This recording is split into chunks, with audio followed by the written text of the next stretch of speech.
आदिल, आपकी जानिब आऊंगी। जिस तरह से कुदरती वसाइल से हमारा पाकिस्तान माला माल है, लेकिन अफसोस के साथ ये कहना पड़ता है, क्या इन वसाइल का सही तरह से इस्तेमाल नहीं हो रहा? क्या डिसीजन मेकिंग नहीं हो रही? कहीं ना कहीं तो कुछ ड्रॉबैक्स हैं। देखें, सही इस्तेमाल तो बहुत दूर की बात है। हमने तो सिर्फ मुतालिया पाकिस्तान में पढ़ा था कि कुदरती वसाइल और कुदरती नेमतों से और कुदरत के ख़जानों से माला माल हैं। ये ख़जाने हैं कहाँ, हम यही बचपन से सुनते आए और ये किसी को भी नहीं पता। ये कहते आए, बल्कि ये कुड़ते आए कि आखिर हम इनसे फ़ायदा क्यों नहीं उठाते। लेकिन यकीन करें कि 2-3 प्रोजेक्ट्स अभी, जिसमें ज़राअत से लेकर कानकुनी तक 2 प्रोजेक्ट्स ऐसे जो खुद आँखों से देखने का मौका मिला कि ये सिर्फ अब किताबी बातें नहीं हो रही, ये अमली इक़दाम पहले शुरू हुआ है, उसके बाद इफ्तिताह शुरू हुए हैं। यानी मिसाल के तौर पे, जिस तरह कल आपने रिपोर्ट भी चलाई, मोहम्मद खेल कॉपर मंसूबा, जो कि शुमाली वज़ीरिस्तान, कौन सोच सकता था कि वहाँ से तांबा निकलेगा, अरबों रुपए मालियत का, अरबों डॉलर्स मालियत का तांबा वहाँ से निकलेगा। और वहाँ पर अभी स्टडीज़ हो रही हैं कि वो इलाका और उसके इतराफ़ के जो इलाके हैं वो ख़जानों से भरे हुए हैं। लेकिन मसला ये है कि ना कभी स्टडीज़ हुई, हम आपस की सियासत में रहे, फिर शोरश ज़दा इलाके ये रहे। तो लेकिन अब वो वक्त आ गया है, क्योंकि उस पर काम शुरू हो गया। अवाम ने देखा, ये टेलीविजन स्क्रीन के ऊपर देखा कि वहाँ से तांबा निकल रहा है ज़राअत के हवाले से।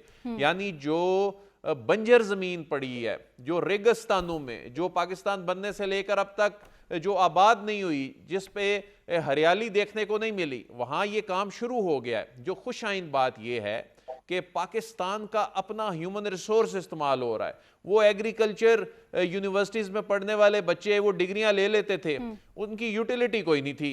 अब उनको इस प्रोसेस का हिस्सा, रिसर्चर्स को इस प्रोसेस का हिस्सा बनाया गया है। और एग्रीकल्चर में, सिर्फ आप एग्रीकल्चर में चलें, आप माइनिंग को भी साइड पे रखें, आप इन कुदरती वसाइल को, ज़खायर को साइड पे रखें। ये ज़री मुल्क है और इसकी जो फूड बास्केट है अरबों डॉलर का तो आपकी इंपोर्ट है।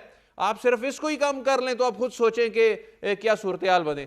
10 अरब डॉलर्स की तो सिर्फ इंपोर्ट सब्स्टिट्यूशन है, इसका मुतबादल है। तो अब आते हैं हम ये तांबे और ये जो सोने की हम जो बात कर रहे हैं, जो अभी इनिशियल रिपोर्ट्स हैं, इनिशियल जो रिपोर्ट्स हैं उनके मुताबिक 6000 मिलियन टन तांबे के ज़खायर हैं पाकिस्तान में, सोने के तकरीबन 1656 मिलियन टन, जो सिल्वर के 618, नमक के हवाले से। अब आप ये देखें कि हम ये सुनते आए कि दुनिया भर में हमारा ये जो गुलाबी नमक है, इसकी बड़ी मांग है और दूसरे ममालिक उससे फायदा उठा रहे हैं। हम उसकी ब्रांडिंग ही नहीं कर सके। हमारे यहाँ वो सिर्फ एक पत्थर है, वो जो चंद रुपए का है। उस हवाले से कौन सी हमने यहाँ पर इंडस्ट्री बनाई है, कौन सा इस पे हमने उसके एक्सपोर्ट के हवाले से कोई मैकेनिज्म बनाया है? इसके अलावा आयरन और जो है ये 1400 मिलियन टन के ज़खायर हैं। तो देखें, वो वक्त आ गया, इसमें हमें अब नजर आ रहा है ये SIFC है ना, जो ये जो मुज़म्मिल साहब बात कर रहे हैं, सूबों की नालायकी, नाअहली, उनकी इनकॉम्पिटेंस जो है, उसका इलाज मेरे ख्याल में अब निकल आया है। अब ये वफाक की सतह से चीज़ें चलेंगी। जाहिर है सूबों की इतनी अहलियत नहीं है कि वो गैर मुल्की सरमायाकार को लेकर आएँ, ना उनके पास ऐसा कोई उनकी कैपेसिटी बिल्डिंग है उनके पास ह्यूमन रिसोर्स की कि वो ये वसाइल से फ़ायदा उठा सकें। इसमें जिस तरह FWO का जो मिनरल डेवलपमेंट के एंड एक्सप्लोरेशन का जो इदारा है वो काम कर रहा है, इस तरह के इदारों को, वफाक की सतह पर इस तरह के इदारों को जाकर ऑपरेट करना होगा, पॉलिसियां